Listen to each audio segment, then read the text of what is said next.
Hello everyone. Thanks to you, our company has been saved. Hurrah! What? There's still more treasure? Good gravy! We collected all, we'll be filthy rich! Louis! Oh, we didn't bring him back. Where's Louis? What? You lost him? In that case, I shall go! That's right. The president replaces, Louis. And actually your ship is gold now. And we've unlocked the very final area, Wistful Wild, and we get a comet shower just like last game. But, yeah. So we no longer have an out of, we just have, oh, and we can actually see how many are on the ground. So Awakening Wood's actually only missing one. How sad. But actually, in 0 seconds we'll be back because that's the end of my recording session for this. I guess, see you right now. And that should be a hopefully flawless transition, even though we all know it probably isn't. So, we're gonna go back to the Awakening Wood, but first we got a bit of reading to do.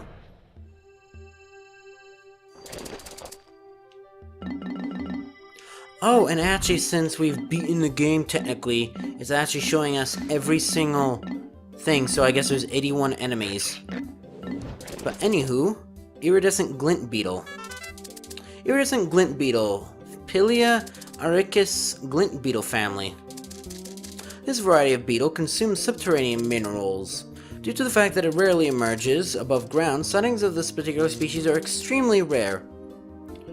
While minerals are this beast's primary source of food, the beetle itself does not have the ability to digest these minerals.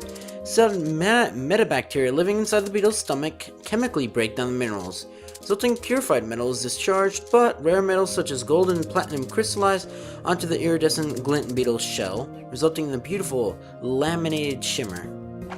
I guess these are the notes Louis wrote down before he got left on the planet.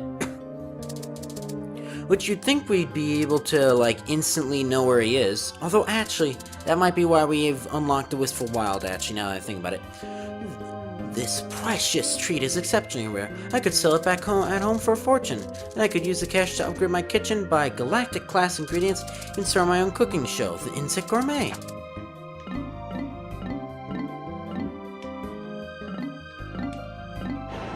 Antenna Beetle. That's a lot of antenna beetle. And that's a lot of annoying noise. Antenna Beetle, Mesmery Ray Contra, Kettlebug family. This creature is able to control the Pikmin by way of the peculiar frequency of its roar. Its only objective seems to be defensive in nature, as it stops Pikmin from attacking and forces them to run away. This beast prefers humid, dimly lit environments and has been known to inhabit empty and discarded containers. For this reason, it is wise to thoroughly ventilate any specimens that are recovered. Lifting off with one of these creatures in the hold can lead to a rupturing of the specimen during decompression, resulting in an explosive mess. Why would that do with that?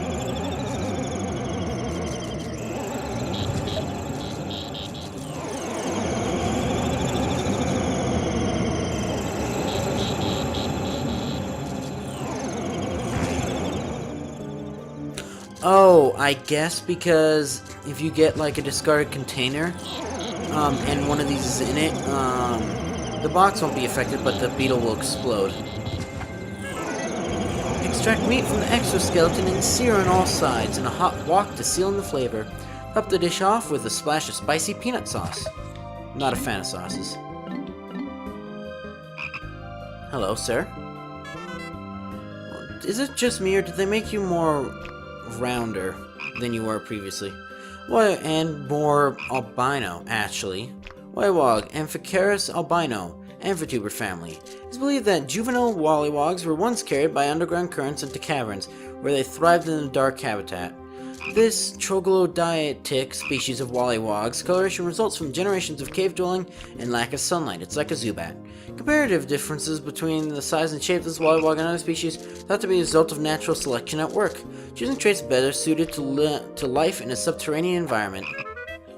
Pollywogs are best ground up, shaped into a patty, and flame broiled on a grill. Slap on tomato slices, lettuce, onions, ketchup, and then slide the patty between a sesame seed bun for the ultimate beast burger experience. There's a surprising lack of stuff. Dandelion, Taraxacum officinale. Dandelion family. This perennial grows best in locations with full sun exposure. Its flowers boast countless tiny yellow petals packed together in its head. This species seems to have as many weed-like variants as petals, so more detailed research on these plants would best be left to a botanical research specialist. Not us. Young leaves are only suitable in garden salads. Use the flower to add color to your dishes. You, Emperor Bullblacks. Oculus supremus, grubdog family. The largest member of the grubdog family is normally found buried in the ground, with only the stalks of its eyes exposed. This camouflage allows the predator to surprise smaller creatures and uses its long, adhesive tongue to capture prey. Thick hide and angular hump give the organism a distinct, rock-like quality. During the rainy season, moss grows freely on its hump, making it nearly impossible to distinguish this lethal predator from a stone. To prep the tongue for cooking, marinate in olive oil and chop into cubes. Stir in a pot with carrots, potatoes, and chives. Cover and simmer over low heat for several hours. Accompany this mouth-watering rustic stew with a hearty roll. And finally, oh, we skipped over some stuff. Peleated snaglet, that's what it's called. And it got stuck. Chiropodes ambulatria, Snavian family. This variety of snaglet has the ability to both burrow underground and walk above it. Earthy red coloration's distinct yellow ear and eye markings make it immediately recognizable. But featuring a chimera-like merging of serpent and avian features, the peleated snaglet has poor eyesight for a bird, perhaps due to extended periods spent underground. To compensate for this, its nose features a thermal sensing organ common to many snakes, making it a dangerously effective hunter. How does he know what snakes are, considering... Can you imagine us fighting an actual snake in this? You haven't lived until you tasted a mint-braised snaglet shank. Or you're feeling especially saucy, stuff a bird with a can of your favorite savory nectar, put it in the barbecue and let the juices mingle to make a mean beverage canister snaglet. And that's it. Treasures. There should be a lot. And actually we can see how many treasures are in this game now. Gibbous grenade. What a perplexing plant. It appears to be carrying two different types of berries. Must be a rare species of fruit. Both have odd traits. Seems to be a suppressant, while the other is a stimulant. Easy to tell which is which. Better be careful with them. Should also warn Louis, or else he might try to bake these berries in a pie. Really? That's a thing? Again, odd that the courage reactor is not the very first item in the game. Well, it is, but it's not the first in the Collectopedia. Combustion berry. I've collected all kinds of edible objects, but the ship's sensors can't judge taste. To make up for the ship's shortcomings, I'm making a special effort to try everything. Anxious sprout. I just realized I completely forgot to put something in my latest expedition report. Carrying fallen creatures or pellets, Pikmin will take them to the onion of their same color. The mixed crew of Pikmin are carrying spoils of color majority dictates the destination. Carry pellets to same colored onions to maximize Pikmin seed production. Thanks for telling us this far. I don't even remember where we got this. Science project. I think I'll take this plant back to my boy as a souvenir of my grand expedition. It'll make a perfect topic for a science fair project. Got a sausage, meat satchel. This wand of meat makes me inexplicably hungry. The parts used to produce it seem to be of ambiguous origin and questionable quality. Yet, it calls to me. Maybe I'll just have one bite? Yeah, that's not a good thing. Some taste sensations. Some things in the world can't be understood, no matter how much I analyze them. This is the first time I've tasted this, but it's a nostalgic taste. It's inexplicable. It tastes like something my mom has made for me by hand. Double sugar threat. I like to eat sweets from time to time. Well, to be honest, if there are any within reach, I can't help myself. Strangely, Pikmin never eat snacks. I wonder where all their energy comes from. The sun. Colossal fossil. Supposed to be the fossilized remains of an enormous land-dwelling creature. Simple to piece together an entire beast, but it certainly had a massive head. It's obviously quite different from the Pikmin and other creatures I've encountered.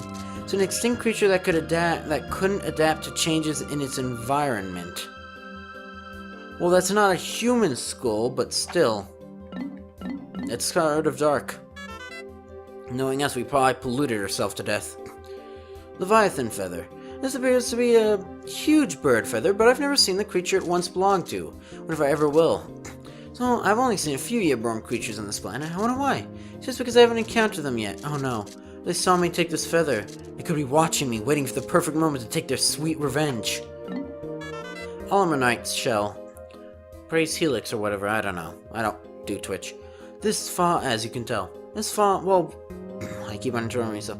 We did do one Twitch episode as part of Amnesia, but that didn't go particularly well. It's a good thing I thought, you know what, I'm just gonna record this, because I knew Twitch was gonna fuck up. Or more so my internet was. This fossil was dug up deep underneath the awakening wood. Given its shape and morphology, I suspect that it's some kind of prehistoric sea creature. If so, it's feasible to say the whole region was once situated on the ocean floor. Crystal King. At first glance, this may look just like a pebble, but it's actually a crystallized life form. Okay, so I don't have any proof, but it's still an exciting scientific discovery. Jared Bust. My son told me that this type of figurine is all the rage with the kids. Here's the thing amuse kids. When I was a kid, we were lucky if we were allowed to even talk about figurines. Yes, when I found this figurine, it had been placed so that it was protected by a wall of flame. My research isn't complete, but I think it might have been a shrine of some kind. Unknown merit. Detailed analysis revealed that this artifact is extremely ancient. It's obviously an important archaeological discovery, but the salesman in me is more interested in its monetary value. Get the best of both worlds by selling it at a museum. Or to a museum. Heavy-duty magnetizer. I've had an upset stomach lately. I'm not old yet, but I'm not young anymore either. Maybe I should start doing a better job of looking after my health. Perhaps basking in this contraption's magnetic rays will make me stronger. Pretty sure that's alternative medicine that doesn't work, because we're not made out of metal. Sometimes it's difficult to tell if a treasure is natural or manufactured. Chip has concluded that this treasure is natural, but I'm not so sure. Chip skulks and gripes for days if I disagree with it. Keep my opinion to myself. It is not natural in the slightest. All our mechanic stuff. We almost got all the jewels. Eternal Emerald Eye. I've lived for decades, and yet there are still mysteries that are beyond my comprehension. For example, why are some women so crazy about things that sparkle? It's one enigma I'll probably never unravel. You 3.8% female demographic I have, please let us know. Dear Stone, when I look at sapphires, I remember a long time ago when I would buy my wife jewelry. Buy her jewels every time she cried, which turned out to be all the time. It's tough with my meager salary. Crystal Clover. Lately it seems that my daughter has been admiring my wife's ring. For now, she's satisfied with her cheap toy ring, but when she gets bigger. I love watching her grow up, but it also makes me fearful for my wallet. Realize telepathy. I speculate this crystal is in fact highly intelligent. Thus possess telepathic powers. When I peer into it, the back of my face is bright red. It must be sensing my stress. I think I'll sleep through the whole day. If only that were the thing we could do. But I've got to record and keep up with my ridiculous 6 episodes of schedule thing. The Pikmin are always staring at me. It's nice to see that they look up to me, but it's becoming unnerving. Sometimes I want to hide away in the ship just to escape their beady eyes. Crystallized clairvoyance. What was even the last one? Telekinesis. Interesting. Trying to sort out the 5 different colors of Pikmin is giving me a headache. I'll be a much better technician if I take a moment to study each Pikmin's unique abilities. Why are you telling me this? Like, no, literally. Blue Pikmin are the last Pikmin we can get, and I'm 99% sure this was actually found in the Snagret hole, which required blue Pikmin. Red Pikmin immune to fire, purple Pikmin strong and heavy bruisers that can lift big loads. White Pikmin fast and immune to the effects of poison, can also find hidden treasures buried underground, and when eaten, release poison. Yellow Pikmin, highly agile and immune to electrical damage, also fly high when thrown. Blue Pikmin thrive in water. Phew, should be easy to identify each Pikmin's ability based on their color. Obviously. Oh, that's a big list. Stupendous lens. Never seen such a huge lens. It must have been designed by a nano-grade magnifier. You hyper-advanced society of alien megabrains. Gah. Subject's far too complex for even my superior scientific intellect to compare. To comprehend. Look, this is probably like, I don't know, my 13th episode today or something like that. Give me a break. Chance Totem. When I gaze at this stone, I feel my fate being forecasted. I must know what's going to happen to me. Sure, it sees that I'll be hailed as a brilliant visionary and brave explorer when I return to Hockatate. Except, we have to do more work. Saliva tricks. When I crash landed on this planet, I got sick of eating only Hockatate noodles every day. This time's no different. We didn't have time to properly prepare some tasty provisions.